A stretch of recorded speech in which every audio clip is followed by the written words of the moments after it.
This is Zach Wilcox with First Coast News, giving you guys a look here at the fire that is ongoing up in Brunswick area at the Pinova chemical plant. So let's just take a look here behind me. You can see that massive plume that's going on there. That was going way higher into the sky just about an hour ago, but it just looks a lot thicker, a lot darker here, and there's still a lot of elements that we don't know about this situation.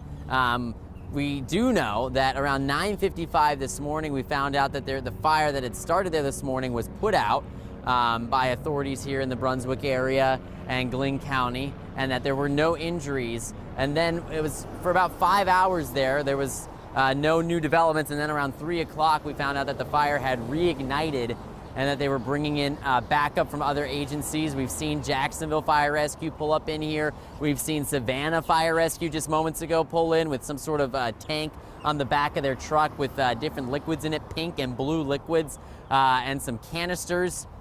So not sure exactly what those are at this point. We can tell you, I'll step back on camera here while we talk about this a little bit more. I can tell you that there is a shelter in place for the folks within a mile radius of the plant, asking folks not to get on the roads so they can kind of manage this situation. There's also an evacuation order for folks within a half a mile of the plant, and you're looking at really right about where that is. The barricades behind me, this intersection at the causeway is about a half a mile from that plant. The plant, I've never been by the Pinova plant. By the way, for those of you who are wondering, it produces glue and resin. So we're still looking to figure out what exactly caused this fire. But that is what the plant manufactures. I've never been by the plant, but it seems like, generally speaking, it's right in the middle of Brunswick. So we're about a half a mile outside of that here, and there's an evacuation order inside of that half a mile radius, and then a shelter in place once you're outside of that half a mile, trying to keep folks off the road if they can. Safest place to be is home once you're outside of that radius. So we're looking here at the police as well. I'll have Abdul go ahead and show you that too. You can see a good half a dozen police cruisers there. This causeway intersection seems to be the main intersection for the operation, because we've seen Jacksonville Fire Rescue pull in here within the past hour and a half, and Savannah Fire Rescue pulling behind those barricades. They'll shut this intersection down every couple of minutes when they have another fire truck, and we've probably seen about 10 fire trucks just since we've been here, and it took us a while to get up here driving along 95 as they've worked their way in there. So no updates right now as to when they imagine to get this fire, what their goal is to get this fire under control. We did hear that a chopper and planes are en route right now. We have seen some helicopters fly over, not exactly sure, don't want to speculate what exactly they're here for, but we do know that Georgia Forestry is sending in choppers and planes right now to do another airdrop. They did one earlier. They want to do an airdrop. We have not seen one since we've been here. We got on scene probably right around 5:45. Have not seen an airdrop. They mentioned that there is going to be one more, and maybe two, as they try and get this fire under control here. You can see that smoke just billowing out. It's so dark right now. It was really a lighter gray when we got here. I want to mention that when I was driving up this way along 95, within about 20 miles, I noticed the plume, and it looked almost like a big purple cloud 20 miles away on 95. And as I got closer and closer, it just started to look more gray, dark gray, and even almost black really at this point. But as I wanted to reiterate here, when we first got here about 2 hours ago now, is when we saw the plume really way up into the sky and drifting far north as well. So more concentrated, it looks like, at this point. So waiting for more developments from officials here. Want to reiterate that shelter in place for folks who are within a mile of this chemical plant fire, and half a mile evacuation order within a half a mile. And you know, it's kind of a tough operation here. You can see the police that have got the barricades set up here.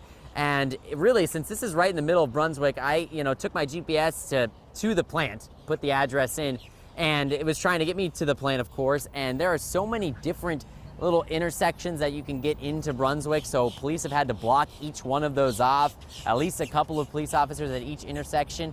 And when I pulled up here initially to try and get my bearings, there's a Dollar General. Gosh, I guess you can't really quite see. Maybe you can, Abdul, if you want to turn and show past that car wash. You can kind of see that Dollar General. And it got some other cameras in the way, but let's just go ahead and show that anyway. Yeah, so you see that car wash and then the Dollar General back yeah, right back behind that car wash there. So I pulled into that Dollar General just to kind of get my bearings, and there was a sign on the door saying that it was temporarily closed due to the evacuation, which was kind of a crazy sign to see. Of course, it's great that they're following the evacuation order, but it really just felt almost kind of like a disaster movie, you know, when you see those kinds of signs. So really just a ghost town right now inside of that half-mile radius in Brunswick. We've generally been staying, we've stayed here for the most part right at the Causeway intersection. I've got the safety vest on because we are pretty close to the intersection, but we've stayed here because we have such a great, you know, shot of the smoke coming up. Don't want to lose that. Want to make sure that we can keep people up to date as we watch and monitor the situation too. So we haven't seen what it's like around the rest of the area here, but I will say that the city of Brunswick posted on Facebook mentioning that there are going to be severe traffic delays at different intersections. The Causeway here, of course, one of them, one of the main ones.